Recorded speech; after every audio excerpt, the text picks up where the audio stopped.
Yeah.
Hello, everybody, and welcome into the Grindstone Developments Truck Series live tonight with another season opener. And tonight we make our stop at the beautiful Tricky Triangle, also known as Pocono Raceway. Thank you all so much for tuning in.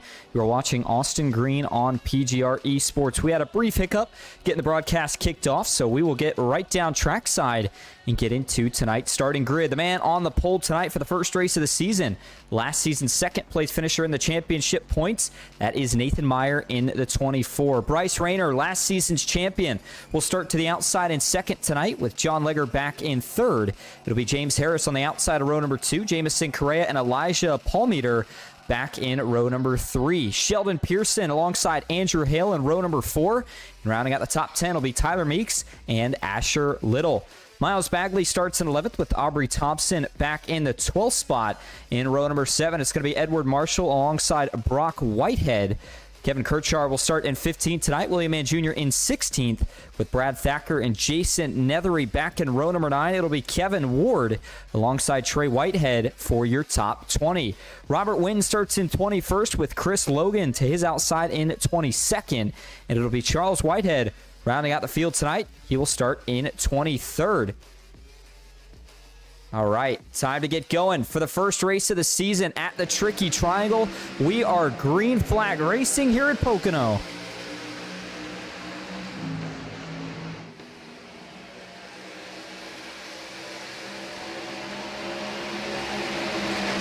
Field diving down into turn number 1 for the first time here tonight. You saw everybody spread out along the wide front straightaway here at Pocono, but they're going to quickly narrow it down to single file by the time they work off of turn number 1 and down towards the tunnel turn for the first time. Really tricky to go side by side down here. We'll see if everybody can sort it out. Looks like they do, at least 1st through 10th. We saw side by side a little bit further back.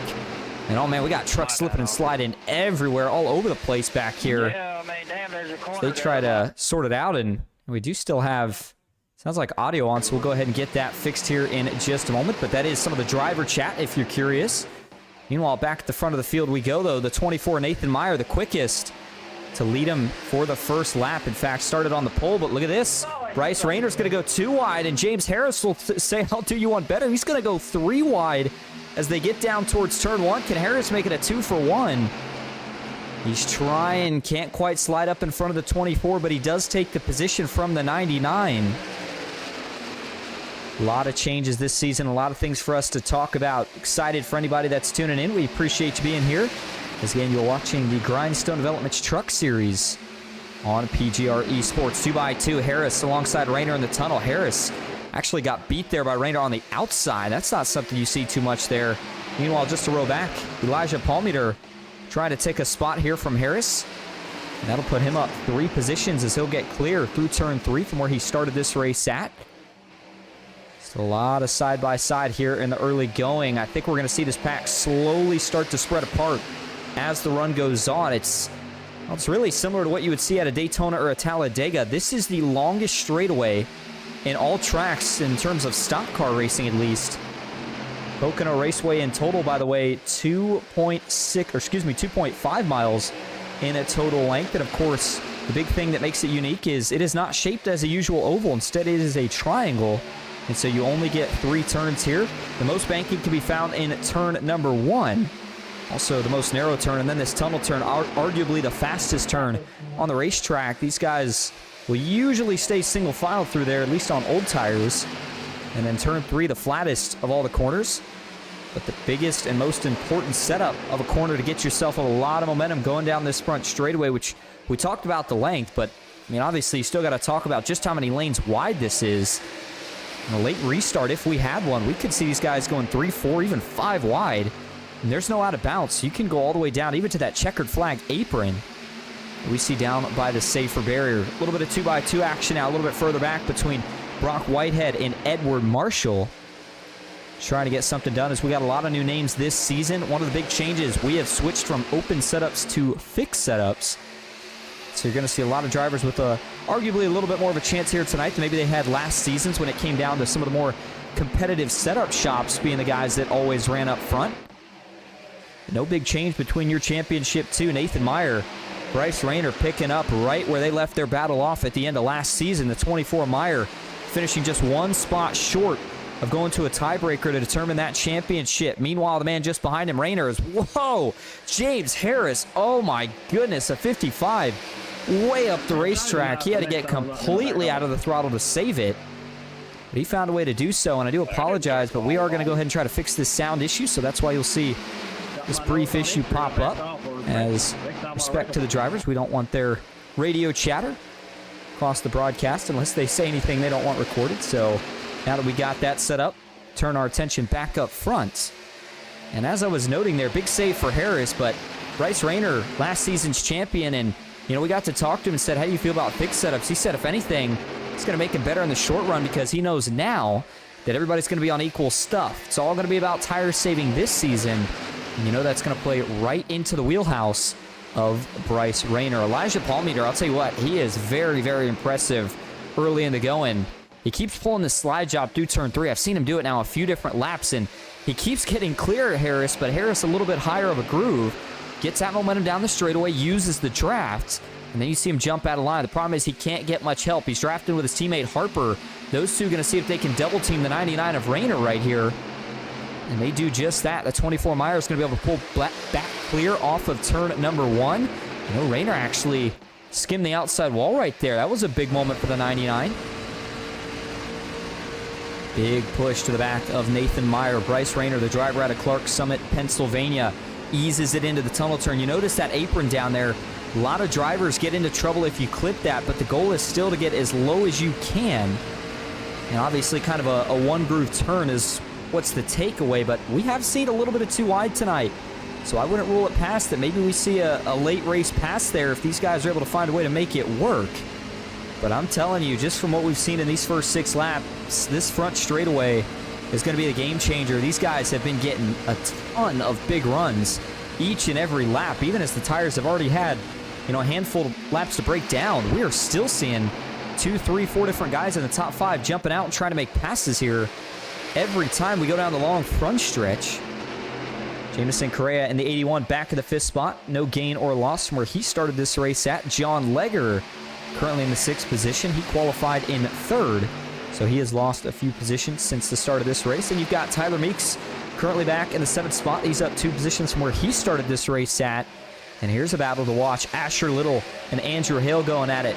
Andrew Hale, one of the seasoned veterans of the series. Asher Little making his first start of the season here tonight. From what I took pre-race, sounds like Asher is going to be a part-time driver this season. So more so trophy hunting and trying to make the best out of the starts that he has. And obviously when you make the season opener, you get a good feel. Usually the biggest feel you'll see is in these first 5 races. As we get closer to the conclusion of the championship, I think you might see those fields start to thin just a little bit. As again, we don't do a playoff format here in the Grindstone Developments Truck Series. Instead, it is an accumulated points championship. So the more races you run and the more consistent you run them, the higher up you're going to be in the standings at the end of the season. Another move here. Elijah trying to go out of line here into the tunnel turn, but I think the 19 of Leggard is going to be able to fend him off with that outside line. He does just that. Tyler Meeks, boy, he got a massive run through there. He's going to take his Ford F-150 up another spot, as now he'll try to close in on the back bumper of John Legger. And it's so interesting. I know we've looked at a couple different views, but just going back to the roll bar here, this is Tyler Meeks, and we'll take a lap around with him here to show you kind of what it feels like at Pocono. And first thing to notice is the speeds that these guys get up to at the end of the straightaway. And also notice the track map there in the top right. But speed-wise, almost 185 miles an hour with the draft by the end of the straightaway. And then as they get down into turn number 1, again, the most banking of all the corners on this racetrack, but still a very narrow corner, so you have to kind of really back off early and more so set yourself up for the exit. As they get down this second straightaway, setting up for the tunnel going to be key here, and you hear him back off early. Gets that big arc in, and Meeks clean through 2 turns, and in fact, they're actually gaining some momentum here as you see him slide around off the corner. And they're going to be catching up to the former Team Conti teammates, the 81 of Jamison Correa and the 99 of Rayner. Look at this, too wide. You can see it all the way up to the leaders. They single file as they get onto the straightaway, but now everybody's got draft, and it's all about, can you get a big enough of a run to potentially try to pull out a line and make something happen? Nothing doing yet. Everybody works off into turn number 1, though. We still have, I would say, a pack of probably about 10 to 12 trucks. I don't want to say all under a blanket, but in really close proximity. This time last season on open sets, I think these guys would have already been relatively spread apart. Trouble! One around, almost up and over. It's Jamison Correa. Caution is out. The 81 comes to a halt below the apron on the first backstretch. He's got a little bit of damage there to the left front as well. He caught some air when he went around. Certainly things could have been a lot worse. Couldn't tell who it was, but he had contact with another driver. And I'm assuming that was either, I don't know, they weren't pretty far down the straight, so you wonder if it was either somebody getting tight off the corner or if maybe it was a little bit of a side draft gone wrong. Either way, we're getting ready to go back and look at it, find out. Jamison Correa, plenty of podiums last season and looking to maybe chase a championship this season. Not the start he wanted. He's going to bring it down to the pits here, and a little surprised at that decision for Jamison. I know these guys have one fast repair. I thought for sure he'd stay out here. I know he'll get a penalty for entering closed pits, but let's see what happened here. He was running to the outside of John Legger, We'll start first here with an aerial shot. Go to the chopper view to show you how these two make contact. Full speed. Ooh. Lager just coming up the racetrack right there. I think Lager was either trying to jump in line behind him and just misjudged the run, or going for a little bit of a side draft. I think he just misjudged it. I think he was hoping to get behind the 81 of Correa and just got up a little too soon. And once they get connected, you see the 81 just immediately started to catch some air with the rear end and even the front end, and bam. Pretty hard shot to the inside wall. Wasn't able to slow it up in time. So a tough break for Correa. We'll see if he decides to take that fast repair. Give you another look at it here. This time I want to go right away to the onboard view of John Lager and see if, because you can usually tell from the cockpit of a driver if it looks like they thought they were clear or if it was a side draft. Let's see.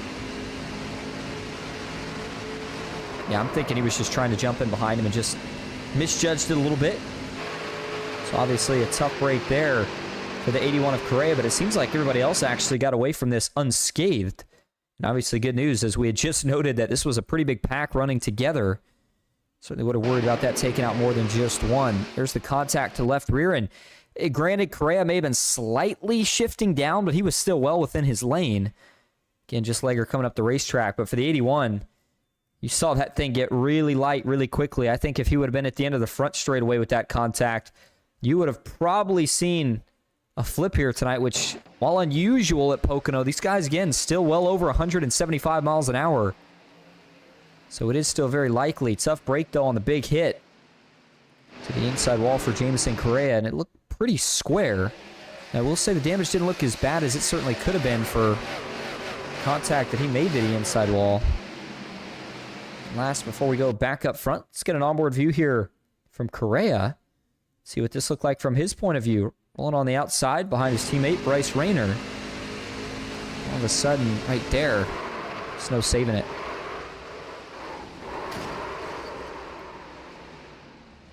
So a single truck incident brings out your first caution of the night with 12 of 50 laps complete. Drivers making their first pit stop of the night. And by the way, at 100% fuel, it might be pretty close to these guys making it from here. You figure we're going to have right around 38, maybe 37 laps to go when we grab the green flag right here. And these trucks on 100% fuel can make at least 30-something at a track like Daytona, which is the same distance as Pocono, but a little bit more throttle time. Because remember, these guys, well, I could argue it both ways. Obviously, the RPM is going to be higher here when you're working out of the corners, but no shifting, so you don't have to worry about that part of it. Definitely going to be interesting to see if anybody decides to top off, or if they feel like they're either good to go on fuel, or if they're still definitely going to have to make a stop. Whatever the case may be, pretty good stint that we just saw there, and pretty competitive racing as Andrew Hale now going to be scored as your leader. So obviously some strategy play getting thrown into the mix here. Edward Marshall, another man on the strategy side of things right now, as he currently runs up 11 positions from where he started this race at. And then we go back another spot. We find series owner James Harris.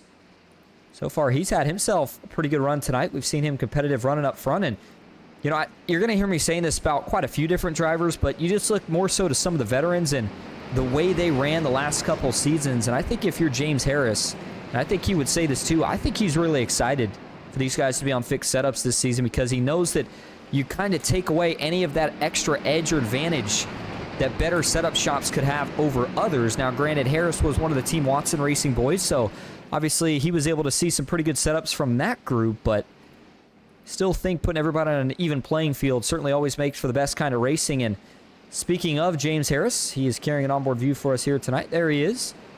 Bottom right of your screen, the driver out of Texarkana, Texas.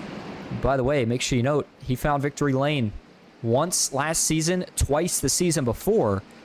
So don't count him out to try to find it yet again and maybe chase a championship this season. All right, going further back, Nathan Meyer currently in fourth. Bryce Rayner rounding out your top five. Smeeks in sixth. Paul Meter seventh. Asher Little, John Lager, and Brock Whitehead rounding out your top 10. Thacker on the move as well, along with Jason Nethery. Those two both up 6 positions respectfully from where they started this race at. All right, so we already saw one restart tonight.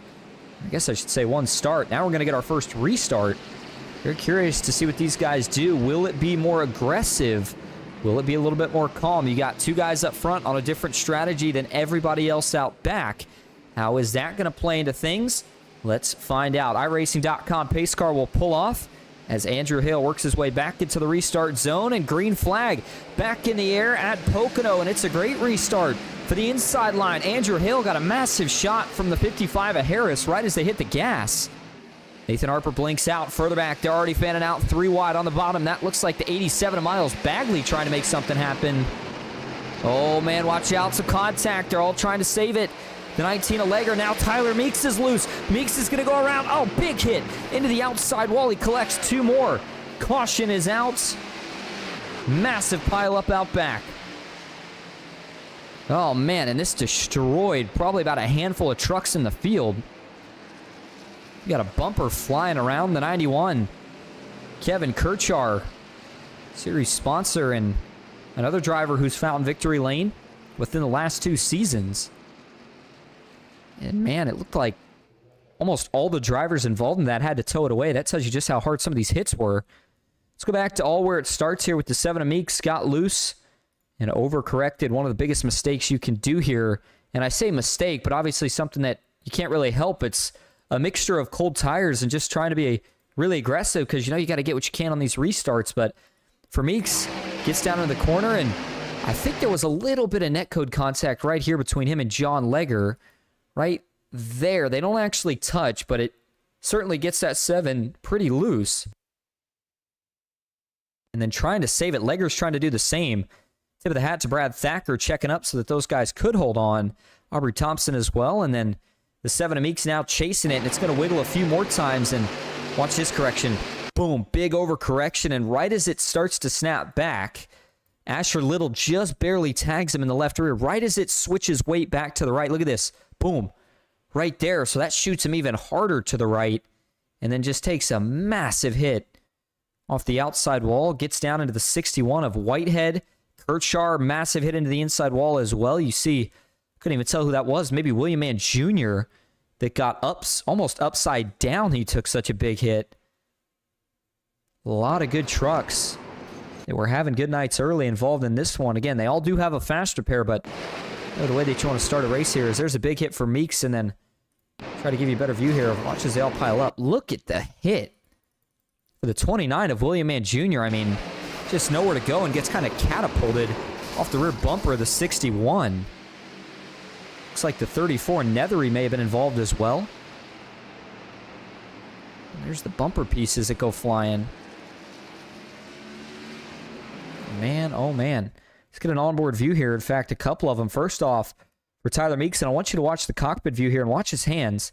This is usually a pretty good tell sign of exactly where it all goes wrong. So you're going to see first here where the contact happens. You already see it even as we're going backwards here. Watch. Right there. Look at him. He's trying to save it. Saves it initially, but as soon as he goes to get back to the throttle, it just starts to get snappy on him again. And then eventually, as we said, just that overcorrection and hard into the outside wall.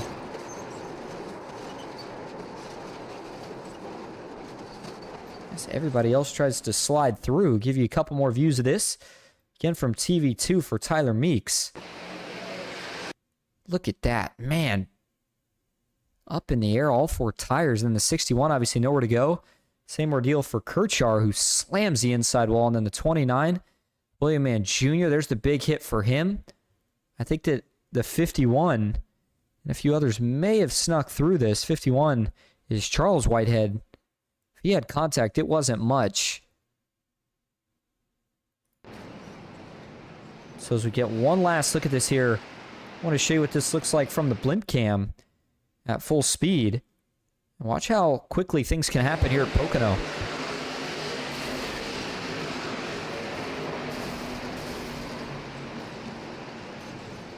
All right, so as cleanup continues here, and we finish off the pace laps for your second caution. We look back up front. Andrew Hale currently still being scored as your race leader. James Harris second.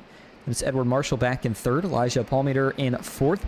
Miles Bagley making his first start of the season here tonight. One of the PGR drivers that you can catch almost every Thursday night and Monday nights as well in the PGR Light Series. So he'll be restarting fifth. Asher Little back in sixth. Aubrey Thompson, another driver and knows how to get the job done when it comes to super speedway racing, but wants to try his hand here at some of the other tracks, and he's got himself a good run going here tonight, up 6 positions from where he started this race at. Charles Whitehead back in 8th. It'll be Chris Logan, driver out of Hillsboro, making his first start of the night, or start of the season tonight, excuse me. And then some pit stops here from some drivers who I do think now really feel like they're just about at that window to make it the rest of the way, whether that be saving a little bit, running at full pace, or saving a little bit under caution.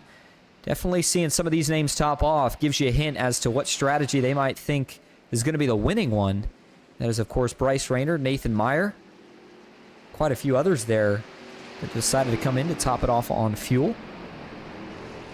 And so these guys will be going back green this time. You see the lights on the pace car are off. And as we do get ready to get back to green flag racing, gives us a good chance to show you what the schedule is looking like for the season for these guys. Obviously, we kick things off here tonight at the Tricky Triangle. But really, a good handful of tracks this season. And, you don't see what I think some drivers may not have liked in terms of a ton of road courses like we got last season.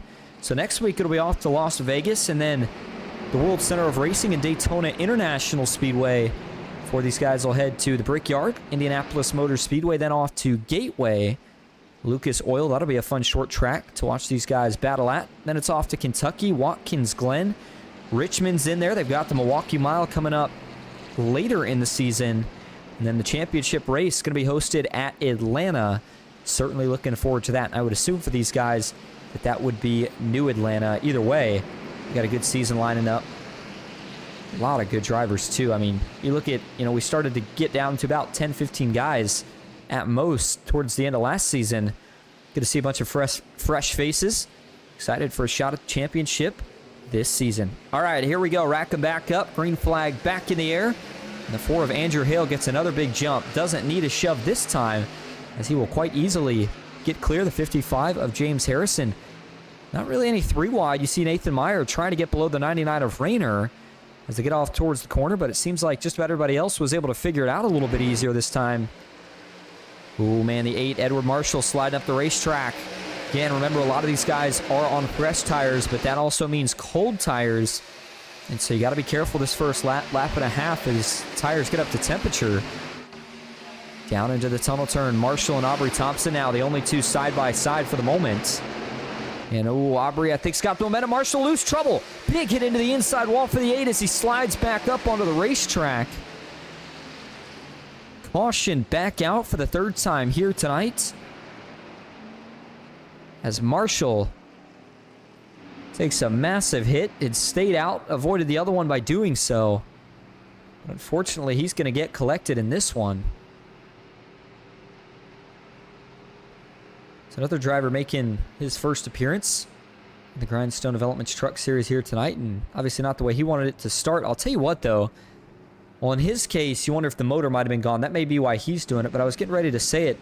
We saw this with Jameson Correa earlier, and we just see it right now. The 20 of Marshall is... I'm not sure why these guys are pitting after they get damaged as long as the truck's still running on this first lap, because usually when you do that, you get a penalty. If the truck can still limp it around, usually guys will wait until the pits actually open up and then go in so they don't get a penalty and can just take their fast repair then. Either way, let's go back and take a look at exactly where it all goes wrong. It looked like he got some help out back from the 87 of Miles Bagley. We mentioned making his first start in the series, and watch first from the chopper view. So Bagley sets up this corner pretty good. In fact, he gets a run on the 8, who I think maybe a little bit loose. Is it working through the center, although Marshall looks pretty clean. Starts to slide up. I think Bagley's trying to cross him over. Ends up lining up on his bumper instead, and then the 8 just loose. Once the 87 gets to him, just loosens him up even more, and then eventually tags him in the right rear, starts to get him unsettled. And the problem here with Pocono is we talk about how fast you're going, but there's really nowhere to run when you get turned towards the inside wall. As wide as this track is on the front stretch, there's not a lot of room on either of the back straightaways to necessarily save the truck or lock the brakes for long enough to not clobber the inside wall. Pretty much anywhere that you hit, you're going to hit hard. It's exactly what happened right here. Watch this again. See if we can, again, get this a little bit of a better angle here. In fact, go to TV1. So you see Bagley, and Let's go first to Marshall's onboard view here and see if he's getting loose before the contact. If it's the contact that really gets him out of shape.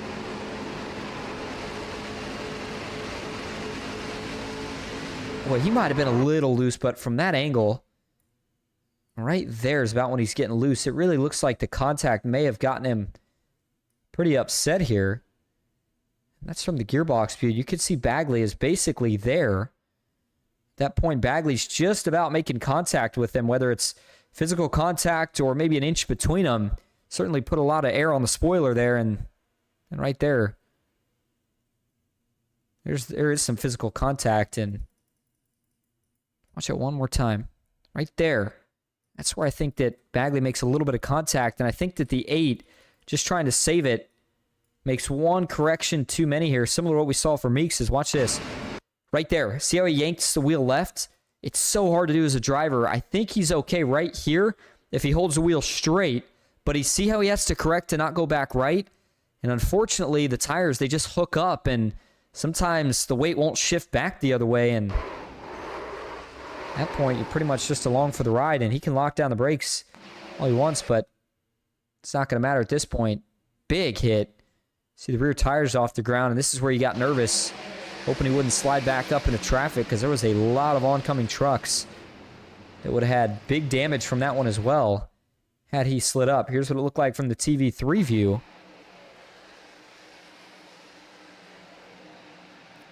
And so the theme here in the first half of the race has actually been a few cautions. Something we didn't see very much of in the last half of last season. But again, seeing it a few times here tonight. One more look from the blimp cam. As Marshall will remain as the only truck involved in that one. Looks like he did take his fast repair, and he'll catch back up to the field and get another shot at it. All right, so back up front. So the iRacing.com pace car has flipped lights off. That means we are getting ready to go back to green flag racing. As Lorraine rooting for John Legger tonight, and Mike the Speed says a lot of cautions. Certainly feels that way in the early going. But we know what cautions do. They breed more cautions. Restarts are so chaotic here in the first couple laps as everybody tries to space out, are usually the riskiest ones, if you will.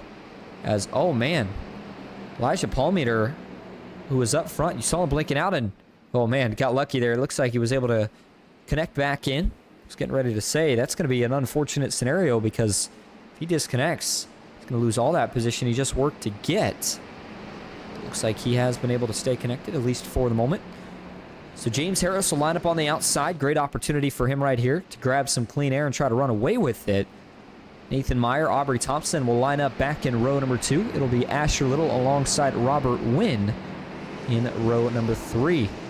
Shout out to Robert Wynn as well in the 16. He's got the Metallica paint scheme on tonight. It's another driver making his first start of the series. And tonight is just such a big night because it really sets the tone in terms of points. Obviously, the first race is the first chance the drivers have to see where they are in the point standings. And tell you what, it's never too early to try to get up there and get in the top 5 for points, because by the time you get halfway to 3/4 of the way through a season, I feel like you kind of know who you're looking at for your championship contenders. Last season, we knew it was between Meyer and Rayner pretty early on. See if it's a little bit of a different story this season. All right, here we go. Back to the restart zone. James Harris with a big jump on the outside as we see the green flag back in the air. And that jump really is going to allow the front 5 to single file out here as they work towards turn number 1. Further back towards the tail of the field, still 2x2, now 3 wide. As that's one of the Whitehead drivers that's going to try to take it down low, and he'll get clear. In fact, picking up a few spots. Both Brock Whitehead and Charles Whitehead. Harris still out in front. He's got a teammate in the 24 of Nathan Meyer just behind him. And if you're Meyer here, maybe you guys work together a little bit, see if they can try to stretch a little bit of distance between themselves and the rest of the field. They know that the 99 of Rayner is still well up here inside the top 10, looking to make a charge to get back up towards the top 3. Asher Little and Aubrey Thompson side by side as, whoa, man, Aubrey shipped it into the corner. Trying to get the momentum on the outside here as he'll try to drive it back. Now he's tight. Oh! Big hit into the outside wall for Aubrey Thompson. You gotta think that maybe gave him some damage right there. Look, I don't know if Asher Little squeezed him or if Aubrey just misjudged it. That corner comes up on you so quick because it's so flat up there. As now we got another truck in the wall here towards the back. I'm trying to figure out exactly who that was. It's not Brock Whitehead. Is it Robert Wynn? Yes, it is. Man, who we were just talking about. What happened here? Wynn got into the wall. You wonder, was this off the corner? Was this somewhere else? Oh, it's going to be coming off the corner, similar to what we see for Aubrey Thompson here. Just a little too greedy, and man, that wall comes up so quick. It invites you to get on the throttle because, again, it's such a wide sweeping turn. But then, again, that wall flattens out on the exit, and all of a sudden, you're just out of real estate. Watch what it looks like here from the onboard. Look how much room it looks like he has, and then all of a sudden, bam. It's like the wall comes out of nowhere. So a tough break there for Robert Wynn, as now he'll have some damage that he'll have to get worked on if we see another caution. But up front, James Harris still leads the way as we have successfully made it through the first couple laps of the restart. And while everybody still stays within reach of each other, definitely seems like they single-filed it out just a little bit. Asher Little now trying to make the move on Bryce Rayner in the 99. Can't get clear that time. I'll try again here as he ducks back in line as they head towards the tunnel turn. 19 of John Legger looking to make a pass here on the 81 of Correa. If you're Correa, you know that outside's got the momentum, but the trade-off is that obviously if that guy on the bottom washes up, you're going to be in trouble. And don't forget, speaking of trouble, Jameson, first caution of the night, he tags the inside wall pretty hard. So for him to be recovering now, up back in the top 10, doing a phenomenal job as, man, Aubrey Thompson continues to struggle on that outside in terms of almost getting into the outside wall, but still seems to be making some momentum as he gets around Miles Bagley. Now he'll set his sights on one of the rookies, the 01 of Asher Little. Right, so now 25 of 50 laps complete. So we are officially halfway through this 125-mile event as you saw Aubrey Thompson get tight again right there. It seems like the 38 just sliding all around right now, which you can kind of get away with for a couple of laps, but as the tires heat up as, whoa, Bagley way up the track. That's going to send Thompson into the wall almost. Aubrey somehow keeps it out of the wall, but man, that cost him a lot of time, and I guarantee you he is not too happy with Miles Bagley for that one. Bagley going to go back to the bottom of the racetrack here. He's trying to fend off a pack of about 3 or 4 really hungry trucks. Now he gets in the wall. The 19 gets a run. Legger with a massive dive to the inside. What a pass. John Legger gets clear. He'll pull back up. You talk about quick reflexes. He saw the 87 get into the wall, looked in the mirror, said, I got just enough room, and split the gap between Correa and Bagley to pick himself up another position, now up to 6th. So John Legger continues what has been a solid run so far here tonight, but I'll tell you what, all this racing out back with these guys that are about 6th, 7th on back has really allowed those front 4 or 5 to start to create a little bit of separation. James Harris still leads this group. Meyer second, and then you've got Rayner, I think, trying to get around Elijah here, but at the same time doesn't want to lose those front 2. As, oh, caution, trouble on the backstretch here. It's one of the Whiteheads involved. Is that Trey Whitehead? No. Excuse me, that's Charles Whitehead, I apologize. And the 51 who gets involved. This is going to be a good break for Robert Wynn. Chris Logan in the 70, not sure if he got involved in this. The 51 was the main truck that I saw spun around right there. So again, your 4th caution of the night. Let's go check it out here. It's 51. Oh, this is going to be in the tunnel turn 2. Oh man, he gets on the apron early. And it's almost a setup for failure as soon as that happens. You get on the apron in the tunnel turn, it just does not work. Watch it again here. Does he get some help? Not really.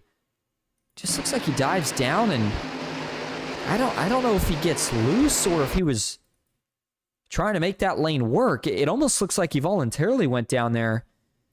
As you see, Kirchard's close, but he never hits him here.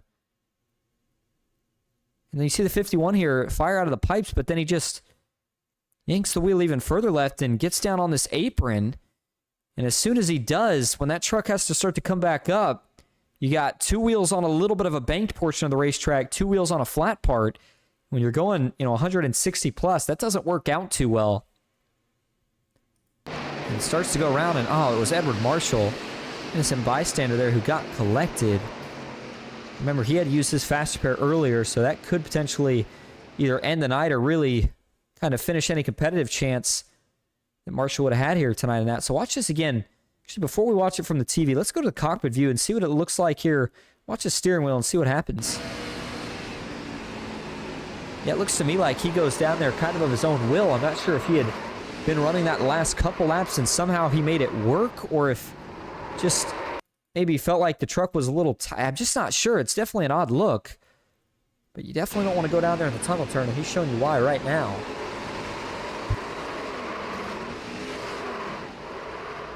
Tell you what, Marshall may have saved Whitehead there from a much, much bigger hit had he have backed it straight into the outside wall. Instead, he kind of uses Marshall's truck as a cushion. Give you this again here from TV2. Goes around, and then there's Edward Marshall, just nowhere to go. Bam. Big hit. This man, he almost went over Whitehead, that is. And just behind him, looks like Meeks was able to just sneak through. He does a heck of a job. And the 51's going to take one more hit there with the front end. That's how he gets the damage there. Boy, Tyler Meeks, talk about threading the needle. Watch how close this was from his onboard views. He sees him spin. And, oh my goodness, Tyler Meeks. What a heads-up piece of driving right there to miss that one. We've seen a few guys make it through accidents tonight, but I think that one's going to have to take the award for the best wreck avoidance we have seen so far here tonight through the 4 cautions that we have had. All right, so back up front, James Harris currently leads the way. Nathan Meyer second. Elijah Palmeter in third. Bryce Rayner in fourth. And Asher Little currently rounding out your top 5. It's going to be 21 laps to go when we get the restart. We're going to take a quick break, but we'll go side by side so you don't miss the thing. Stick with us here at Pocono.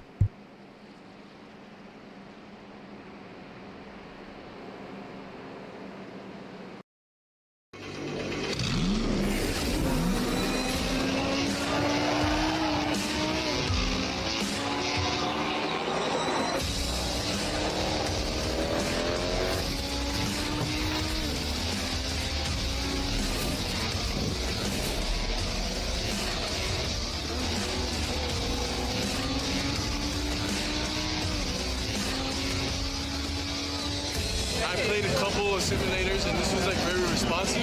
Especially the hydraulics and stuff, the motion and stuff was really, really on point. But you feel like you're really driving. It feels real. It adds so much to the experience. It's just really, really cool. It was pretty awesome.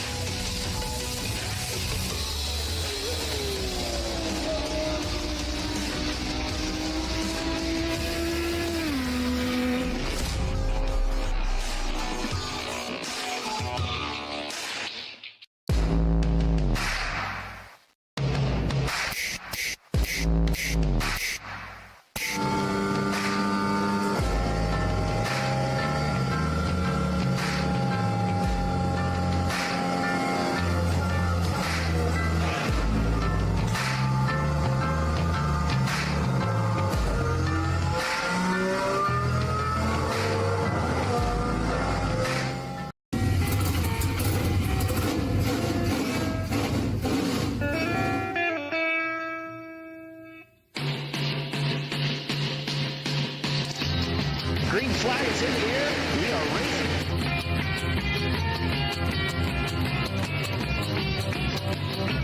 3 by 3.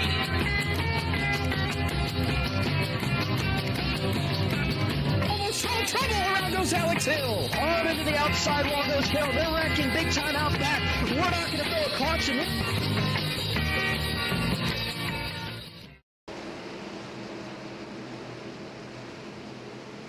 Welcome back to Pocono Raceway.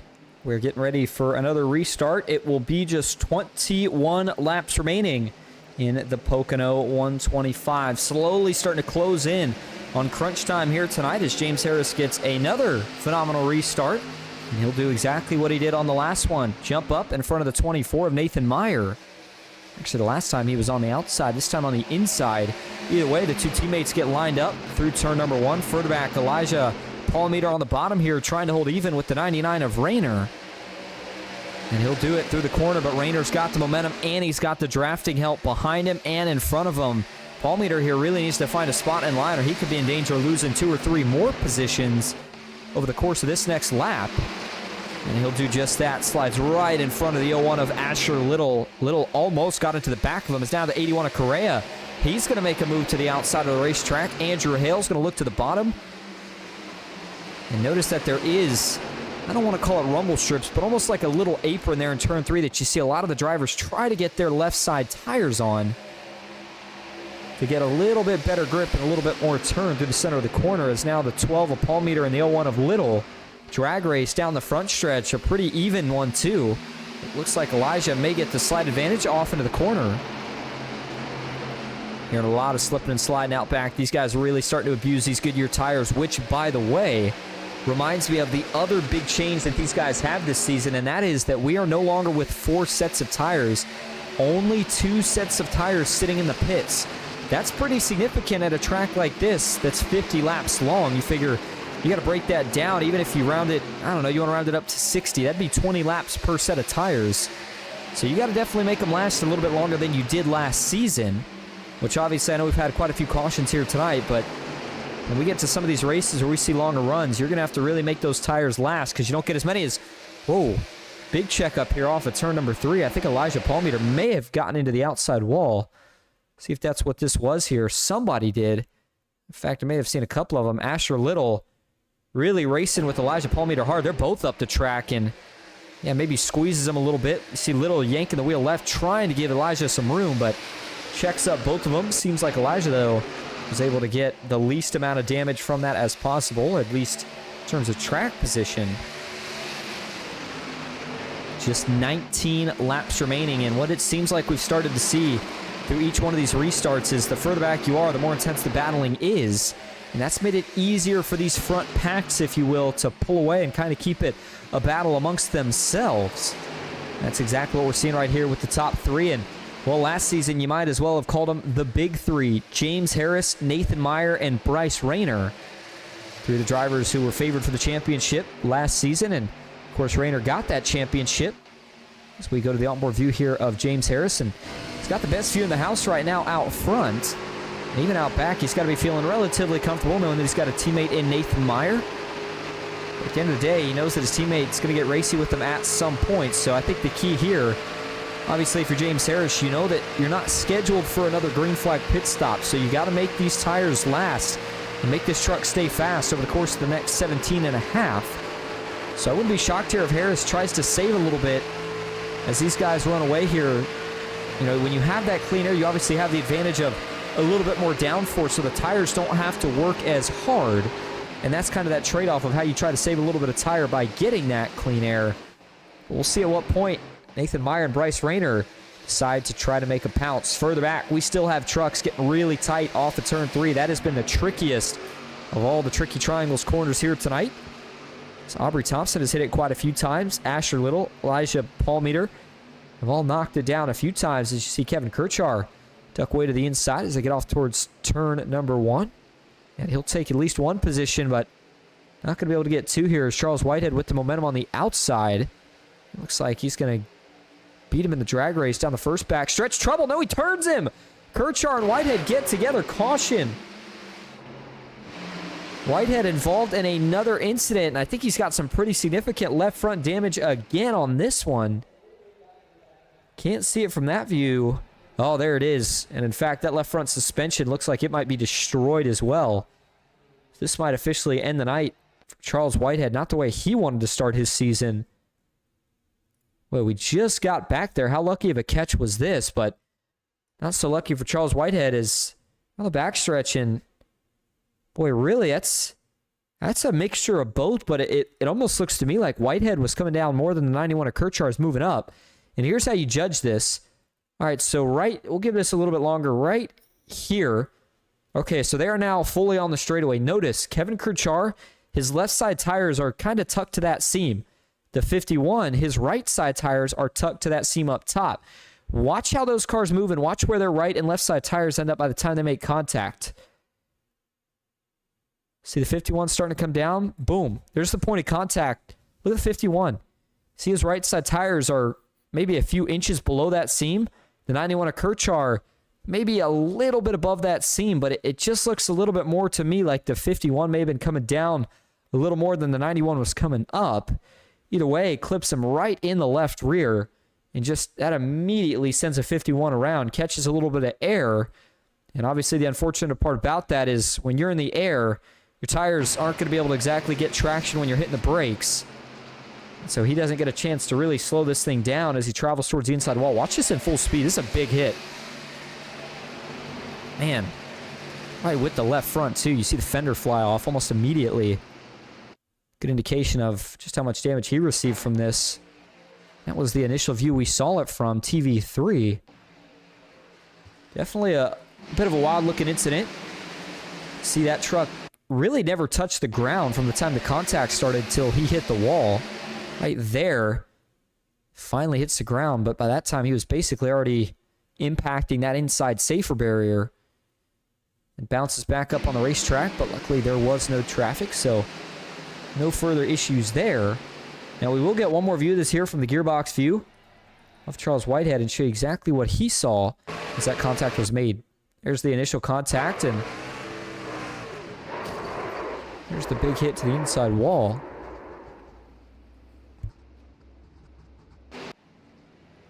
All right, so as we go back live, looks like the 51's night is over as back up front, Tyler Meeks now being scored as your race leader. Aubrey Thompson second, James Harris third, Nathan Meyer fourth, Bryce Rayner in fifth, Miles Bagley sixth, Asher Little in seventh, Jameson Correa eighth, Andrew Hale in ninth, and Brad Thacker currently rounding out your top 10. What you just saw right there was pit stops, and a lot of them, a lot of drivers either going in for what I would assume is their last set. Yeah, because nobody really needs fuel.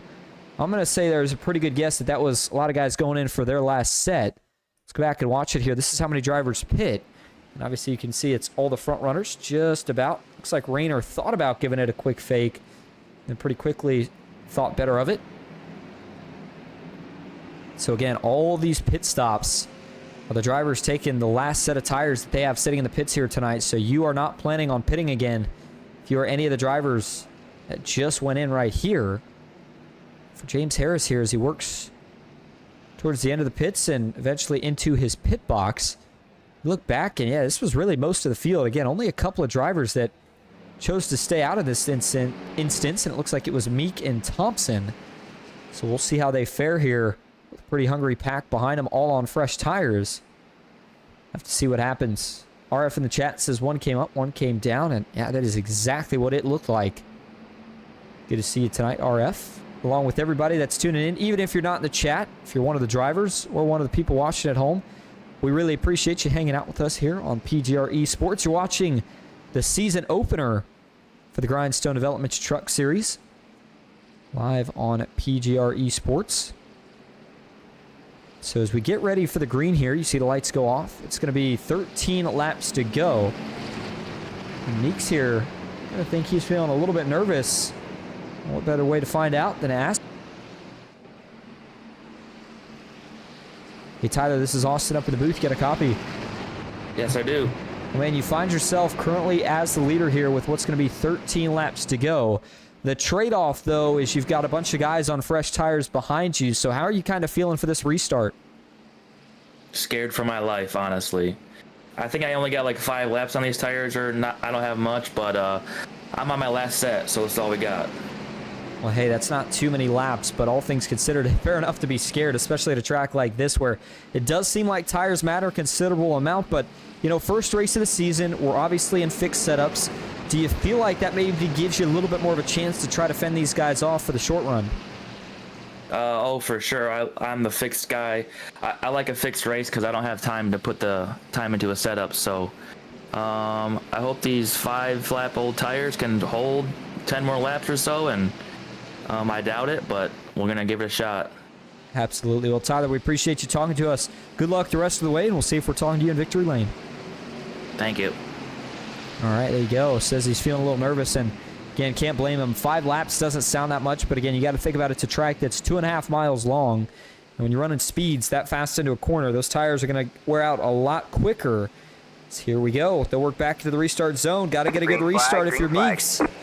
Just like that, Tyler Meeks takes the lead. Restarted up front, but it's going to be able to quickly jump up to the high side, and that will allow James Harris an opportunity here to maybe send it off in towards turn number 1. Meanwhile, you've got Nathan Meyer looking 3 wide. He's going to get into Aubrey Thompson. Meyer's going to go around the 24, trying to save it, and he does, but oh man, William Mann Jr. hits him. All right, man. Caution back out as the 29 did a wheelie. off the right rear of Nathan Meyer. Oh my goodness, another wild-looking incident. And I fear that that may have given Nathan Meyer some bad suspension damage. Can't tell just yet. Man, he had it gathered up, and it looked like just about everybody managed to somehow miss him. Then, unfortunately, got clipped by William Mann Jr. there. By the way, quick note before we go back to look at the replay. This is about all you want if you're Tyler Meeks. He's probably hoping we get cautions all the way to the finish, because the less laps that he has to run, the less laps that the guys who took fresh tires are going to have to try to catch and pass him. So this is a big caution for Tyler Meeks. I got to think he's pretty happy about it. Tell you who isn't, and that's Nathan Meyer. Looks like him and Aubrey Thompson got into it here going down into turn number 1, and I think this was a battle of two different mindsets, and I'll tell you exactly what those were. Aubrey Thompson on older tires, Nathan Meyer on newer tires. He felt like, I really need to get this spot now. Aubrey Thompson feeling like it's the first corner. I've got a right to at least dart it down a little bit. Now, the other thing I will say here is I wonder if Aubrey... Well, I was going to say I wonder if Aubrey didn't realize they were 3 wide, but it's just a tough spot for Meyer because he really can't quite turn down right here because he's got Bryce Rayner there. It's either he's going to have to back off or hope that Aubrey Thompson turns in a little bit later.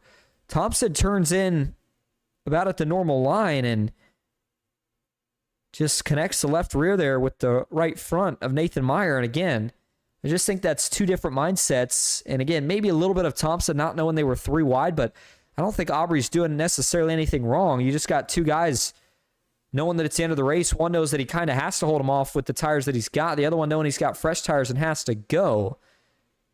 But once the 24 Meyer got up into Thompson, it spun his truck around. Then the 87 of Miles Bagley, I don't know how he missed the 24 of Meyer, and then everybody else does a tightrope act to do the same.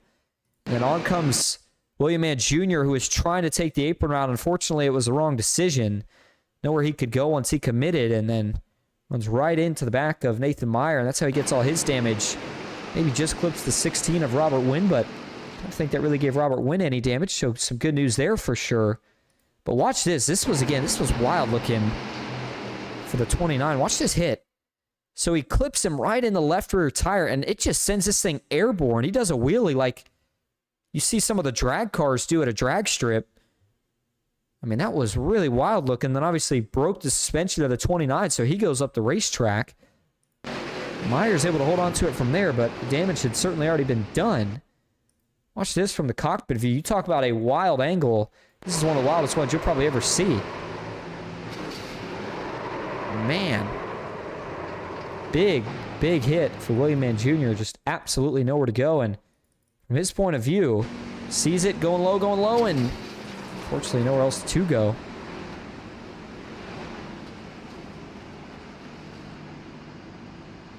All right. So as we go back live now, at the front of the field, Tyler Meeks still being scored as your race leader after leading on that past restart. James Harris in second. You've got Bryce Rayner third. Aubrey Thompson in fourth. Asher Little in fifth. That is John Legger back in 6th. Elijah Palmeter 7th. Miles Bagley in 8th. Jameson Correa 9th. And Brad Thacker rounding out your top 10. And I do want to go back and take one more view that I forgot to look at here when we were looking at the replays, and that's the 87 of Bagley. Watch this. It does not get much closer as got to get back to this most recent caution. And this was once Bagley actually had made it through. There it is. So watch as they get down towards turn 1 here. He's going to see it. He's got about, I don't know, 1.5 seconds right there to figure out a way to not hit the 24. And he finds a way to do it. Really nice job right there from Miles Bagley.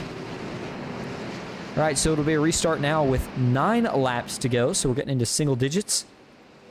So with 9 laps remaining, we're starting to get down to crunch time here at Pocono. And I think Harris is going to be trying to match Meeks, but if you're Meeks here, honestly, if you're Bryce Rayner, you're the biggest fan here of Meeks that you could be, because if he gets a great restart and you can, I don't want to say match him exactly, but pretty close, maybe you both catch James Harris off guard here, and if he gets clear, I think Rayner could arguably be the favorite in clean air the rest of the way. And if we get another caution, that'll give us a restart probably right around 5 laps to go, which again, the only person that would really help up here is Tyler Meeks or Aubrey Thompson. And Aubrey Thompson right now sitting in that 4th spot. So we'll see how well these two are able to fare on these 5-lap older tires than everybody else.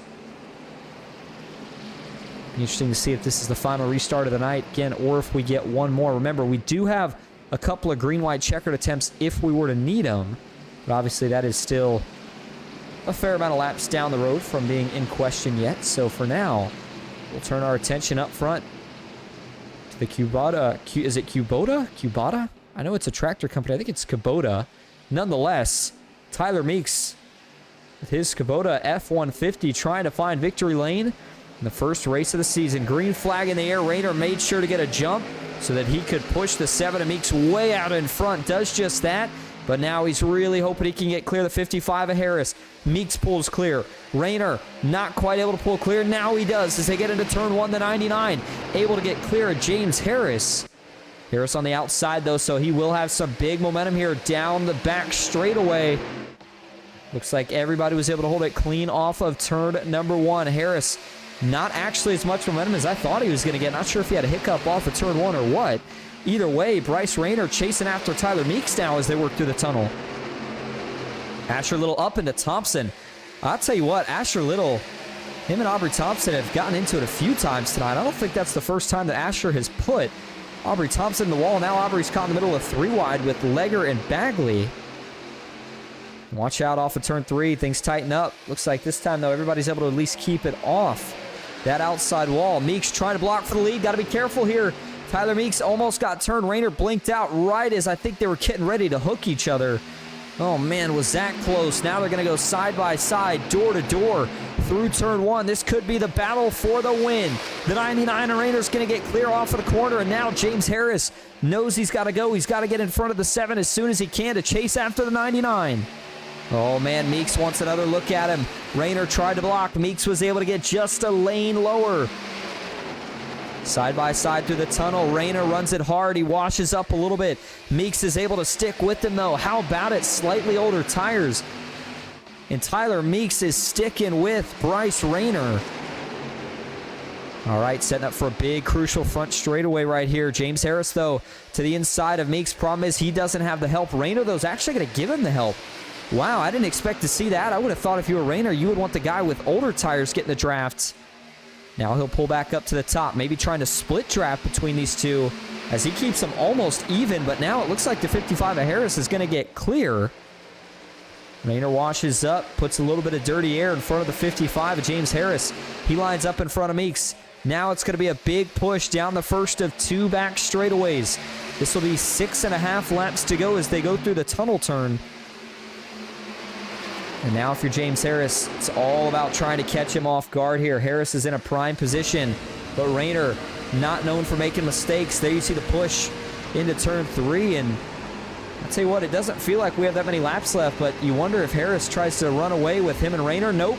He's going to try to make that pass happen right now. He'll get to the left rear of Bryce Rayner, and they are going to side draft down the straightaway. Will anybody get there to assist one of these two? Tyler Meeks on the outside for now. Now a little bit of contact between the 99 and the 55. It's a dead heated at turn number 1. James Harris going to try to dive it in and slide up clear. Oh, man, he's trying. He's going to squeeze him out of room off the corner. Bryce Rayner almost gets to the wall, but he somehow holds it together. And these two have so many battles in the past, and they've got another great one brewing here tonight. Rayner back to the inside, down through the tunnel. He's going to slide up in air. His trouble out back. Elijah Palmeter around. He's going to go back up the track and into the outside wall. Caution is out with 6 laps to go, and the question's going to be who was the leader. Elijah Palmeter's going to be able to loop it back around, and he'll continue on. Oh, my goodness.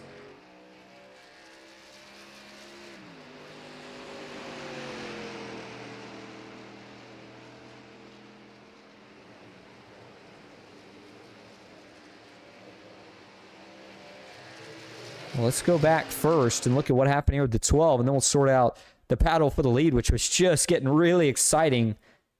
Fortunate timing on the caution, but for Elijah Palmeter here, trying to go to the inside, as it looks like Asher Little was trying to arc it in a little bit later and just not enough room for that many trucks. Palmeter gets into Asher Little, but they save it. The problem is he gets himself on the apron in the process, and we've seen how brutal that transition from the apron back onto the racetrack's been for a couple of guys tonight, including Whitehead earlier, and then as the 12 almost straightens it out, unfortunately just overcorrects a little bit, sends him up the track, and he's going to do a tank slapper with the left side door into the outside wall. Again, very, very lucky to not collect anybody when he did overcorrect. But go to this here. I think this will look a little bit easier from a chopper view in terms of how tight this was. And these guys trying to make it happen. So I think Elijah feels like he's got the inside of Asher Little, which, I mean, fair enough, kind of looks like he does. But Asher Little feels like he's got the inside of Correa, so he's trying to dive it in. And you've got the 12 trying to dive it in. I think Asher Little actually gets a little contact off the left rear of Correa, sends him down just a little bit lower. And again, unfortunately, it's Elijah Palmeter who gets the bad end of the stick. This game goes back up, and lucky things weren't much worse. Now, as for the battle for the lead, these two had just about had an incident of their own that we were watching right as that caution came out. As you go through the tunnel, Rayner's washing up here just a little bit tight. Got that really shallow entry, but Harris does a great job keeping that truck composed and keeps it off the wall. And I think Harris is going to be scored as your leader. Let's go find out. Sure enough, he will. James Harris being scored as your race leader right now, as looks like we're going to get a restart officially with 2 laps to go. So I believe this will be a natural green-white checkered, so we'll still have those 2 overtime attempts if we were to need them. Bryce Rayner going to be lining up second. Meek's still hanging strong, though, even with those slightly older tires. Currently in that 3rd spot. Jameson Correa 4th, and Asher Little currently rounding out your top 5. Give a tip of the hat, too, to Aubrey Thompson, hanging strong, even with older tires. And 7th after Asher Little put him in the wall for, I believe, the 2nd or 3rd time here tonight. John Legger in 6th place, down 3 spots, but overall having a great night still. Miles Bagley 8th, Nathan Meyer and 9th, trying to see if he can get a little bit closer to the front after being involved in an incident just a few cautions ago. Brad Thacker working his way into the top 10 as well in that 56 machine. He's another driver who's got a good run going here tonight. All right, as we get ready to get back to green flag racing, we still have at least a lap and a half before we will actually see the green flag. Gives us a chance now to head over to another interview. And I want to see right now how the man that's leading and the man who's in the middle of an intense battle with Bryce Rayner is feeling. And that is none other series owner James Harris. Hey, James, this is Austin up in the booth. You got a copy? Hey, Austin. Well, man, this has been fun to watch between you and Bryce up front. And I got to think a big part of it is the fixed setups. We have seen a lot of the field running pretty close together here tonight. But first question I got for you here, it's going to be a 2-lap shootout. How do you feel about your chances here of winning the first race of the season? Man, I think it all depends on how good of a restart and turn 1 I get on this first lap. I was just telling Nathan I'd almost rather be P3 on this restart to get that draft. But I'm in control, so hopefully that works out for me. And yeah, tonight's racing has been good with the fixed setup. I think that has a lot to do with it. Absolutely. Now, we saw some tire strategy there. We know Meeks is on old tires, but, you know, how does it feel here? How quickly do the tires wear out, and can you run? Do you feel like you got enough left in the tank to run pretty much full pace these first 2 laps? Yeah, I can go pretty fast. That last lap I did before the caution was a 54.38, and I'm on 12-lap old tires, so they're still got good grip on them, so I'm not worried about the tire wear at all here. There you go, still running heaters. All right, well, hey, James, we appreciate you talking to us. We'll let you go for the 2 laps, and maybe we'll be talking to you here again shortly. Hope so, guy. Appreciate it. Absolutely. That is James Harris, driver of the number 55, trying to get the job done here tonight as we'll put him back with his team. And interesting couple of notes there. Feeling like tire wear is not that bad. That's obviously something that you always worry about is you get a couple of these restarts. They're not going to be as fresh as they were on the previous few. But nonetheless, this is going to be an all-out brawl between the front 2. As in the chat, looks like we've got Indy Super Colts. Says, let's do this, Meyer. Mike Speed says 24 is climbing his way back. RF said this was some great racing. And Indy says, Meyer, honey, you better get the job done or you're going to be sleeping in the doghouse again. Well, Nathan Meyer, I won't count him out of it because I saw the job he did last season, but he's got a heck of a job, heck of a task in front of him, if you will, a mountain, whatever you want to call it, that he's going to have to climb to get back to the front. That would almost be 9 spots course of 2 laps. It's going to be chaotic, and it's going to be our first 2-lap shootout of the season here in race 1. Would you have it any other way? 2 laps to decide it at Pocono. Rayner versus Harris. Green flag back in the air, and it's a great restart for the 55 of Harris. Both him and Meeks get off to the races with a big jump over the 99 of Bryce Rayner.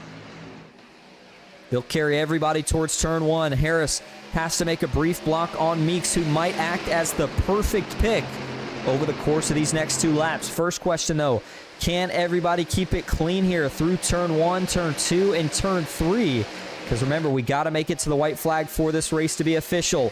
Up front, Meeks sitting in the draft. He might be trying to stay there until we get to the front stretch, down into the tunnel turn. Meeks is going to try to get down a little bit sooner, get a little bit more clean air on the nose. Rayner trying to loose up Meeks. Will he look to the inside as they go towards turn 3? He will not. Looks like for right now, Bryce Rayner comfortable with where he stands. View from our blimp camp, top 3. Keep an eye on him here.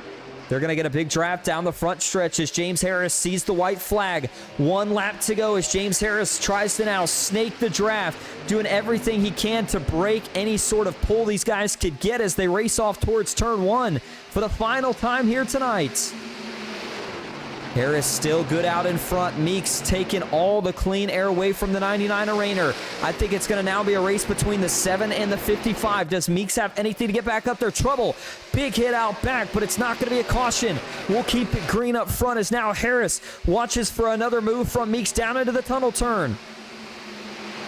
Very defensive line from James Harris, making sure that Meeks has no option of going lower. That might be all he needs. Rayner and Meeks start to tangle now out back as James Harris goes into turn 3 for the final time tonight. Meeks dives it in, as does Rayner, but it won't be enough from either. First race of the season, first winner of the season. James Harris gets the job done at Pocono. What a win from the series owner. And last season's winner at Texas, 3rd finishing in the points championship is, I think Rayner gave a little shot right there to Meeks. They're both giving each other some shots. Couldn't tell if that was friendly or not. Either way, oh my goodness, what a battle we saw there in the last 2 laps.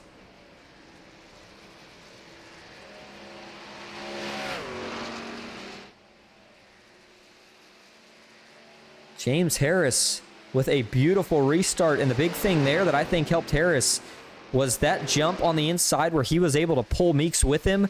I mean, Meeks acted as the perfect pick. He had enough speed to where Rayner couldn't just easily get around him, but he wasn't quite fast enough with those slightly older tires to get around James Harris, who had clean air. Harris brings it around, and he will do a burnout here on the front stretch. Is Meeks maybe going to do a burnout as well? He's feeling pretty good with his best finish in the course of a couple seasons, taking home 2nd tonight.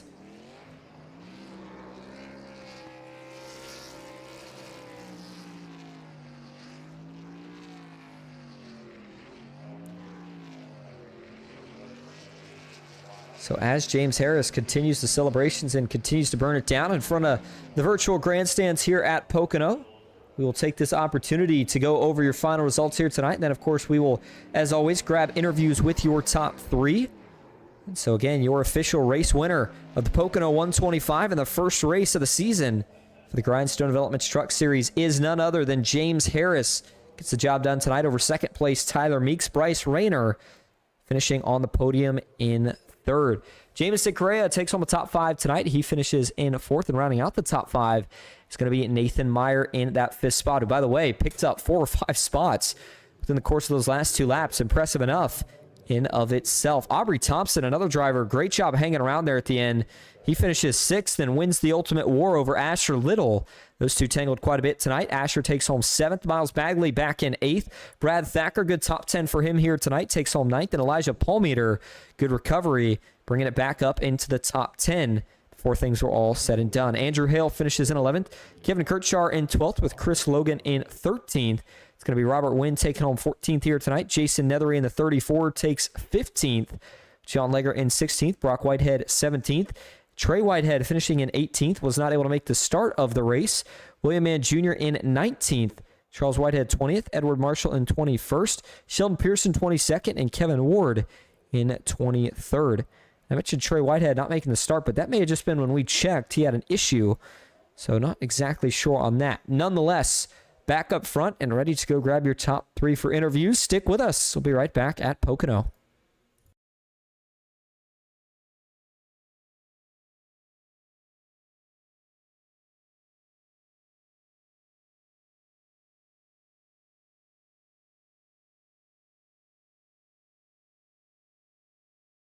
All right, going to kick things off first here tonight with none other than your race winner. We got to talk to him just a couple laps ago, and now we're talking to him in Victory Lane. James Harris. James, this is Austin up in the booth. You got a copy?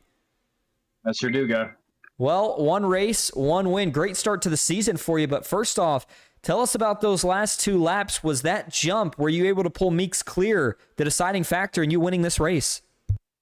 I think that had a lot to do with it because I was going to try to get the best jump I could, and just hope with Meeks having the little older tires, he couldn't pull up on me. And he got pretty close, but I think him also having the little older tires back there probably helped hold Bryce up a little bit. Absolutely. And hey, I know we briefly mentioned this when we were talking to you just a couple of minutes ago, but again, big change this season. Obviously goes from open setups to fixed setups.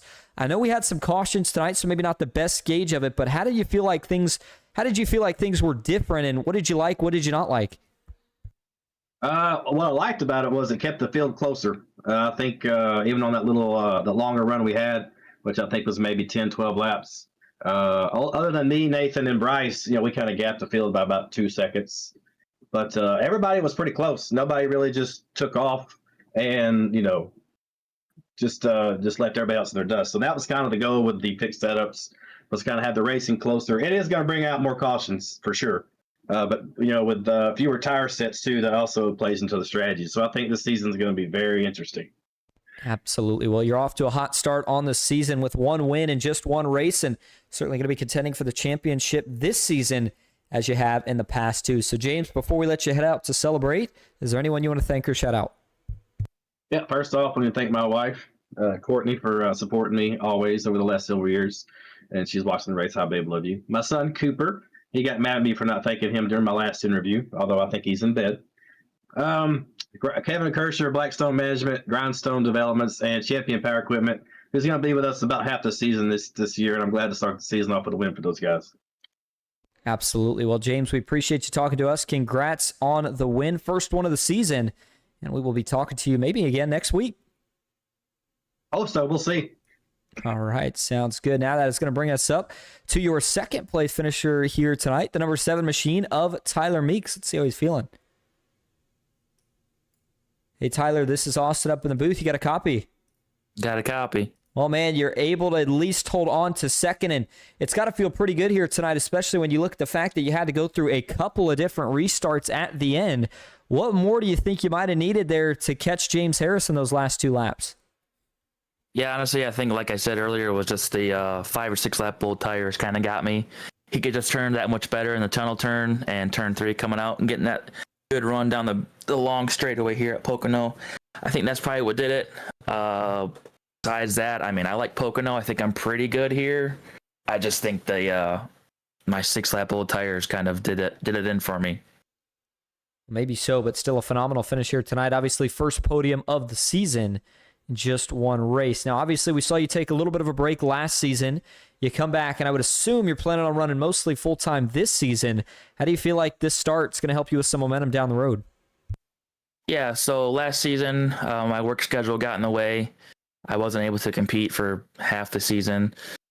This season, also being fixed, I would feel it's puts everybody on an even playing field because, like I said, I can't put the time and effort in for a setup. So I feel like everyone starts out even with the fixed, and we just kind of let drivers drive at that point. So not saying I'm going to do super good. I definitely feel I have a little bit more confidence for this season. Being a long couple years ago, past champion in the series, probably couldn't tell now, but used to be a front runner when we were fixed, went to open, kind of fell apart. Back to fixed, first race, second place. So I'm feeling pretty confident so far. We'll see what the season takes us. Yeah, I would definitely believe you're a championship contender with the way you ran here tonight. So a good second place finish for you in the first race of the season. Tyler, before we let you head out, is there anyone you want to thank or shout out? Yeah, obviously you guys for putting the broadcast on.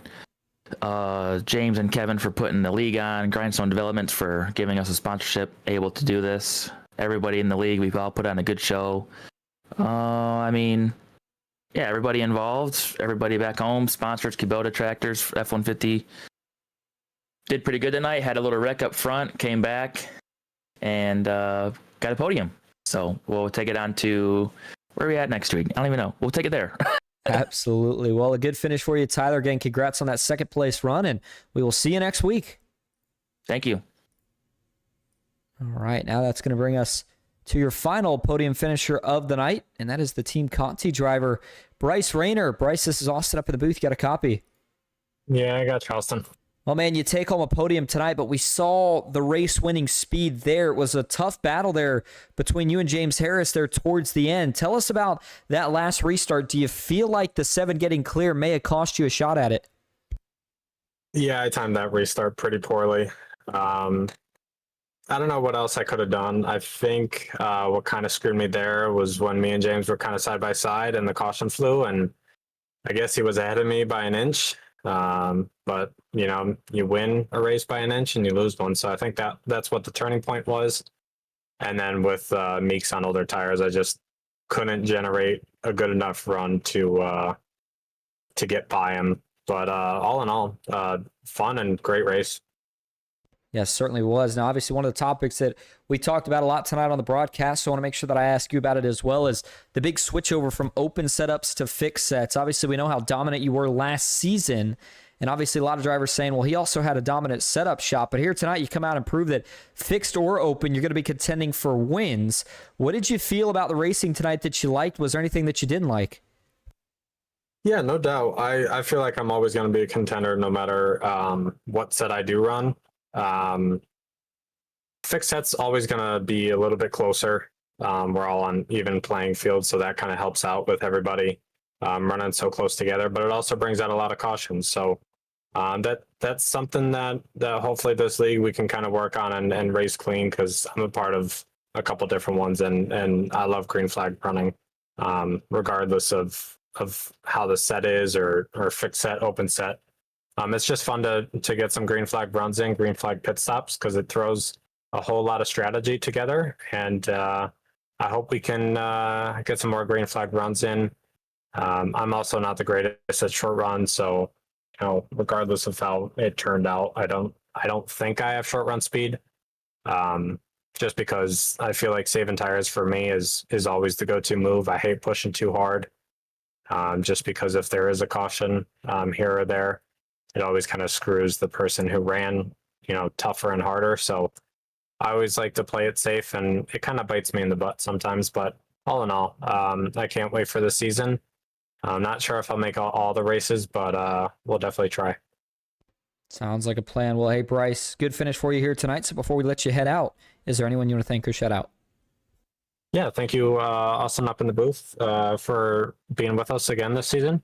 It's always a blast going and back and watch these replays or broadcasts. It really, calms me down for the night and just kind of relax for the next day or two.